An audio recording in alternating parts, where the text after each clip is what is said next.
Okay. Now we have did the hydrides of group 15. Next comes halides of group 15. Halides of group 15. Halides of group 15 elements. Generally, group 15 elements form two types of halides. ऐसा हमने oxidation state में देखा था. +3 oxidation state में एक halide होता है, that will be known as trihalide, और एक बार वो +5 ऑक्सीडेशन स्टेट में भी हैलाइड्स फॉर्म करते हैं, दैट आर पेंटा हैलाइड्स. जिनमें से हम सिर्फ नोटवर्दी पॉइंट्स जानेंगे. सबसे पहले अगर मैं नाइट्रोजन की बात करूं तो nitrogen can form try halides like NF3, NCl3, NBr3, Ni3 etcetera. ये नाइट्रोजन फॉर्म कर सकता है. बट अगर मैं बात करूं NF5, NCl5 या NBr5 एक्सेट्रा, ये नाइट्रोजन फॉर्म नहीं करता. तो पहला जो पॉइंट है वो नोटेबल पॉइंट ये है कि among the halides of group 15 that is nitrogen, among all the halides of nitrogen, pentahalides are not possible. And why they are not possible? Because nitrogen do not have empty d orbital to expand its octet. Due to reason is nitrogen do not form pentahalides. Do not form pentahalides due to unavailability of empty d orbitals to expand its octet.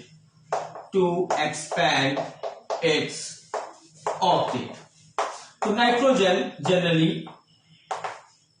पेंटाहलाइड्स नहीं बनाता. That's why NF5 and NCl5 या NBr5 जैसे compounds exist नहीं करते. They are very rarely known या they are not known yet. और अगर मैं इनकी बात करूं ट्राईहैलाइड्स की बात, तो among all the trihalides let me tell you Ni3 is not known. Ni3 अभी तक नहीं पाया गया है. Again the reason could be actually ये पाया नहीं गया है, दैट्स अ हार्ड फैक्ट. लेकिन अगर आप एक रीजन एट्रीब्यूट करना चाहते हैं तो ये कह सकते हैं कि नाइट्रोजन और आयोडीन के बीच में साइज कंपैटिबिलिटी का जो फैक्टर है, साइज कंपैटिबिलिटी बहुत ही पुअर है या निल है. इनके साइज के बीच में कोई कंपैटिबिलिटी नहीं होती. And that's why Ni3 is not known. Means nitrogen की साइज बहुत छोटी है और आयोडीन की साइज बहुत बड़ी है. तो बॉन्ड ओवरलैपिंग अच्छे से तभी हो पाता है जब दो एलिमेंट्स के बीच के साइज के बीच में एक परफेक्ट कंपैटिबिलिटी है. जितनी ज्यादा कंपैटिबिलिटी होगी उतनी ज्यादा बॉन्ड स्टेबल होगा या थर्मली स्टेबल होगा.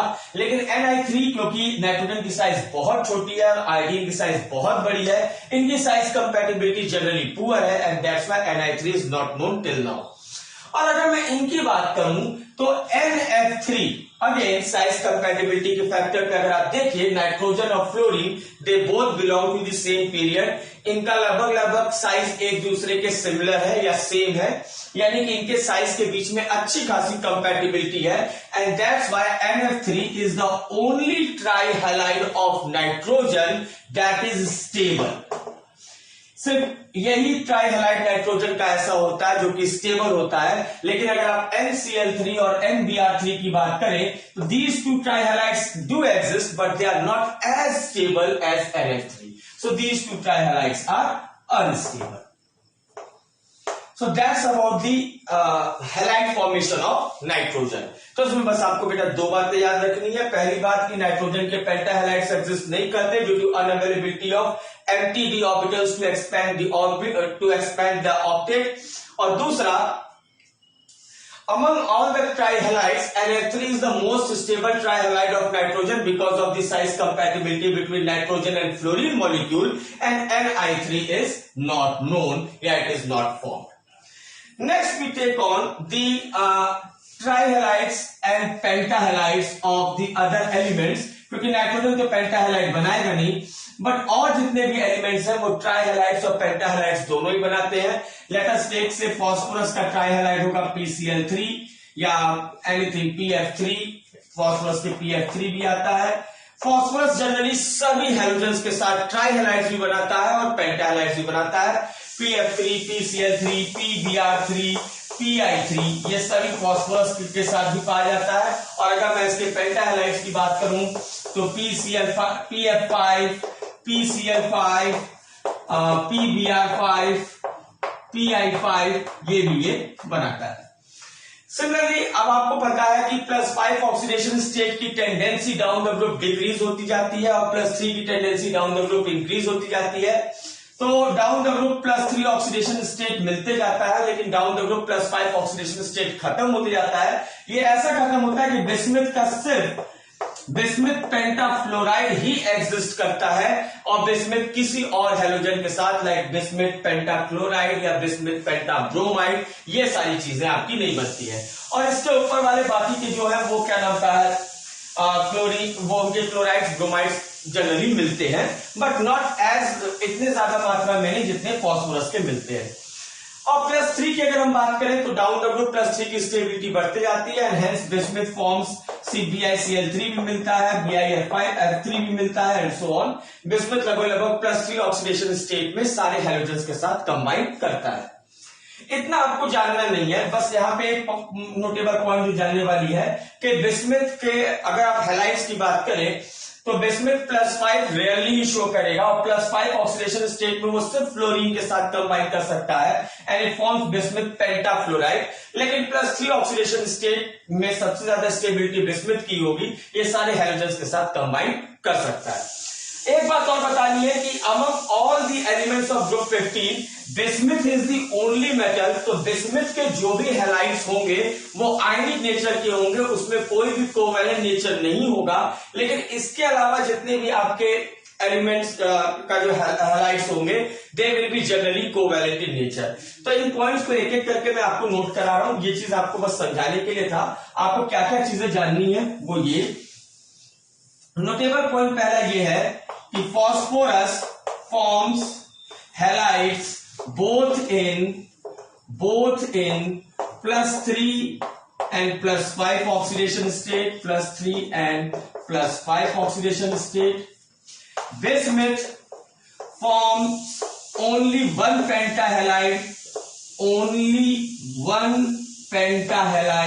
that is BiF5, and all trihalides and pentahalides are covalent in nature except that of bismuth. Are covalent in nature except that of bismuth.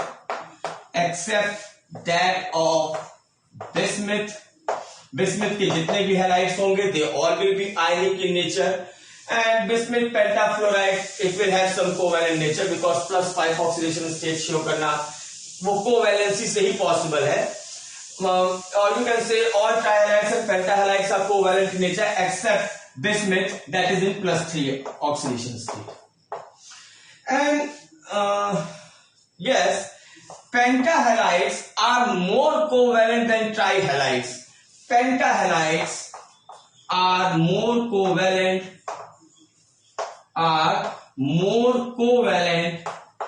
than trihalides. And the reason behind it, it's very simple कि पेंटाहैलाइड्स में 5 bonds बन रहे हैं, यानी कि जो s orbital that is मतलब s orbital excite होके empty d ऑर्बिटल में जाते हैं, जो हमने +5 ऑक्सीडेशन स्टेट में किया था। s ऑर्बिटल एक्साइट होके empty d ऑर्बिटल में जाते हैं, 5 अनपेयर्ड इलेक्ट्रॉन्स होते हैं, उन 5 अनपेयर्ड इलेक्ट्रॉन के साथ 5 हाइड्रोजन आके कोवैलेंट बॉन्डिंग करते हैं। तो जितने ज्यादा कोवैलेंट बॉन्ड्स बनेंगे उतनी ज्यादा कोवैलेंट नेचर होगा एंड दैट्स व्हाई पेंटाहैलाइड्स, अगर आप पूछे why are pentahalides more covalent than trihalides, it is because they can expand their octet due to availability of empty d orbitals. No, आपको बस इतनी ही बातें इनके हैलाइड्स में जाननी है और उसके बाद जो लास्ट टॉपिक हैलाइड्स में आपको जानना है वो उनके शेप और स्ट्रक्चर के बारे में। अगर मैं आपको बताऊं, अगर मैं शेप की बात करूं तो जो ट्राइहैलाइड्स हैं, like it could be of nitrogen also, it could be of phosphorus also, like NF3 की बात कर लीजिए, F या सिमिलरली आप NH3 भी जैसा था, हाइड्राइड्स की बात कर ले, मैंने उसमें ये शेप बताया नहीं था। तो आप देखिए, अगर आपको कहीं sp3 हिब्रिडाइजेशन मिलता है, nitrogen is in its sp3 hybridisation state, मैंने आपको बता दिया कैसे निकालते हैं। Just count the number of bonds, treat lone pair as a bond, treat double bond as a single bond, and treat triple bond as a single bond, and allocate the number of orbitals as the number of bonds। जैसे कि यहाँ पे 1 2 3 और इसको भी एक bond count करना है, 4 बॉन्ड्स, तो 4 बॉन्ड्स के लिए 1 s 3 ऑर्बिटल, तो हिब्रिडाइजेशन विल बी sp3। और अगर ये sp3 हिब्रिडाइजेशन ab3l के फॉर्म में आता है, what do mean by ab3l का मतलब कि 3 बॉन्ड्स हो और एक लोन पेयर, तो जो शेप आएगा या जो स्ट्रक्चर आएगा दैट विल बी पिरामिडल। इस शेप को हम पिरामिडल बोलते हैं। तो यानी जितने भी ट्राई हैलाइड्स होंगे, चाहे वो नाइट्रोजन का हो या फॉस्फोरस का हो से PCl3 या आर्सेनिक का हो से ASF3 या व्हाटसोएवर, जितने भी ट्राई हैलाइड्स होंगे उनका शेप जो होगा वो पिरामिडल होगा। अभी के लिए आप इसे थोड़ा थोड़ा मेमोरी में रिटेन करते चलिए, और अगर आप नहीं समझ पा रहे हैं तो जब मैं ग्रुप 17 पे आऊंगा, I will give you a complete detail chart कि आप हिब्रिडाइजेशन निकाल के कैसे उसकी ज्योमेट्री और उसका शेप बता सकते हैं, and it will be very much easy there. But still अगर आप मेमोरी में रिटेन करते हैं तो वो चार्ट मेमोराइज करने में आपके लिए आसानी होगी। तो ये चीज याद रखिएगा, अगर कहीं sp3 हिब्रिडाइजेशन और is of the type ab3l, then that molecule will have a shape that is known as pyramidal. तो कहीं भी आपको मतलब ये कह लीजिए कि हाइड्राइड्स ऑफ ग्रुप 15 हो या ट्राई हैलाइड्स ऑफ ग्रुप 15 हो, it all will have the shape pyramidal. Means I can say hydrides and trihalides of group 15 elements, trihalides of group 15 elements have pyramidal shape। इनका shape pyramidal होता है। This should be taken very seriously, इस बात को एकदम आपके दिमाग में याद होना चाहिए। ये तो हो गया ट्राइहैलाइड्स की बात, या इसी में मैंने हाइड्राइड्स को भी इंक्लूड कर लिया। अब मैं पेंटाहैलाइड्स की अगर बात करूं तो पेंटाहैलाइड्स का शेप और हिब्रिडाइजेशन क्या होता है, दैट्स वेरी इंपॉर्टेंट। उसमें एक एग्जांपल मैं लूंगा PCl5 का, और उसी बेसिस पे हम जनरलाइज कर देंगे सारे पेंटाहैलाइड्स को। Suppose if I take pentahalide of group 15, let us say PCl5, तो PCl5 का जो शेप और हिब्रिडाइजेशन होता है हमें उसको चेक करना है। Suppose if I have PCl5, आप ये देख सकते हैं फॉस्फोरस के आउटर मोस्ट में 5 इलेक्ट्रॉन्स होते हैं और 5 क्लोरीन है, तो क्लोरीन के साथ 5 बॉन्ड बनाया होगा, ऐसा कुछ अभी मैं रफली बता रहा हूं सो एज कि हम ये पता कर पाए किसकी हिब्रिडाइजेशन क्या है। तो यहां से आपको पता चलेगा फॉस्फोरस का हिब्रिडाइजेशन क्या है, 1 2 3 4 5 बॉन्ड्स, यानी 5 बॉन्ड्स के इक्विवेलेंट 5 ऑर्बिटल एलोकेट करना है। S का 1 होता है, P का 3 होता है और D का 5 ऑर्बिटल होता है। बट 1 और 3 4 ऑर्बिटल हो गए, 1 ऑर्बिटल और चाहिए, take 1 orbital of D। So the hybridization of phosphorus will be sp3d। और ये प्योर हिब्रिडाइजेशन है, मतलब pure hybridisation means AB5 type का। जैसे कि AB5 का मतलब कि यहां पे 5 बॉन्ड्स इक्विवेलेंट है, ऐसा नहीं कोई लोन पेयर को आपने बॉन्ड मान लिया है, या फिर कहीं डबल बॉन्ड को आप सिंगल बॉन्ड लेके चल रहे हैं, या ट्रिपल बॉन्ड को सिंगल बॉन्ड लेके चल रहे हैं, या जितने भी ये सिंगल बॉन्ड्स हैं बेटा, ये सारे सिंगल बॉन्ड्स इक्विवेलेंट है, because they all are this all single bond is attached with same atom that is chlorine. ऐसा नहीं है कि एक जगह क्लोरीन है एक जगह फ्लोरीन है। सो यू कैन से कि ये जो है ये एक प्योर sp3 हिब्रिडाइजेशन है AB5 टाइप का। ना अगर मैं इसके स्ट्रक्चर की बात करूं, अच्छा एक चीज और आपको बता दूं, जस्ट फॉर अ मेमोरी, आपका मन हो तो इसे अभी रिटेन कीजिएगा, या ऐसे आप एलिमिनेट कर सकते हैं। ग्रुप 17 में जब मैं चार्ट रिवील करूंगा तो आप बताऊंगा, कहीं भी अगर प्योर हिब्रिडाइजेशन मिलता है किसी भी मॉलिक्यूल का, तो उसका डाइपोल मोमेंट हमेशा 0 होगा।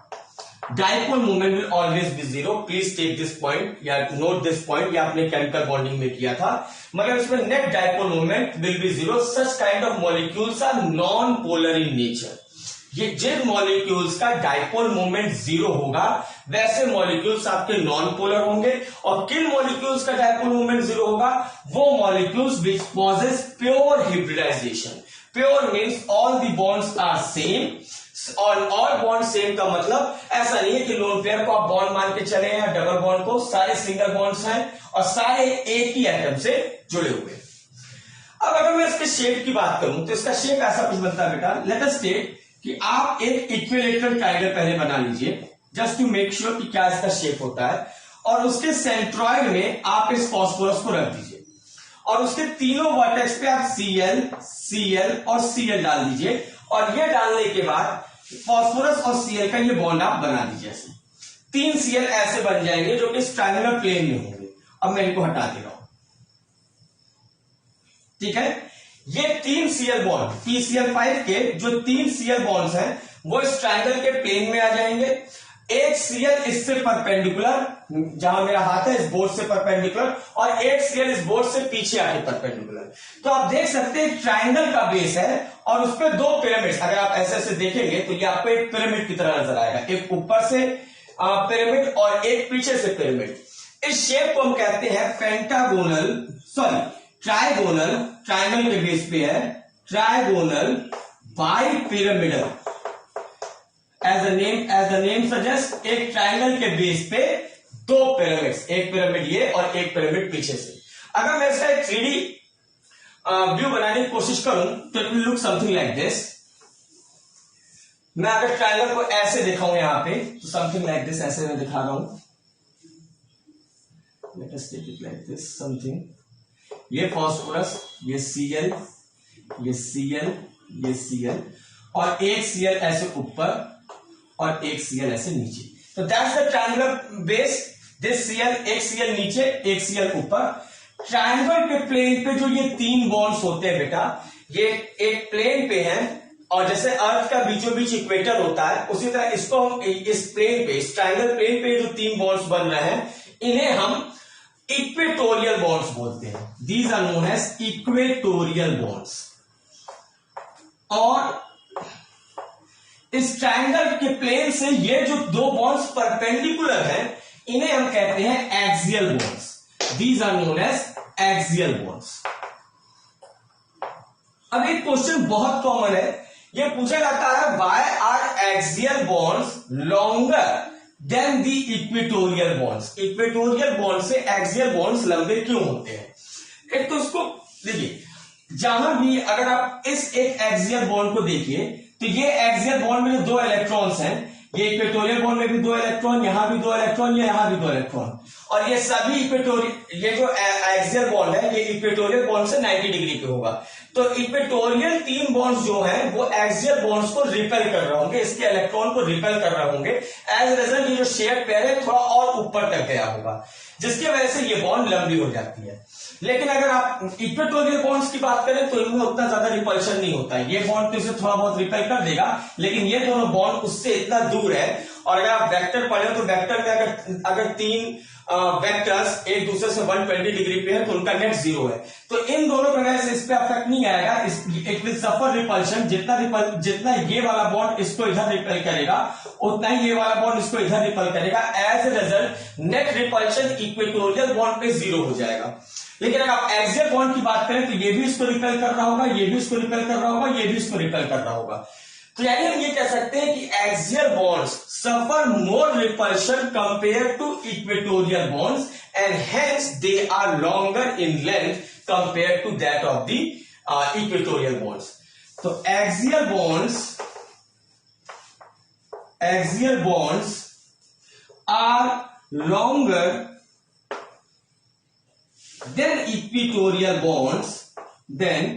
equatorial bonds as they suffer more repulsion. That's the only answer.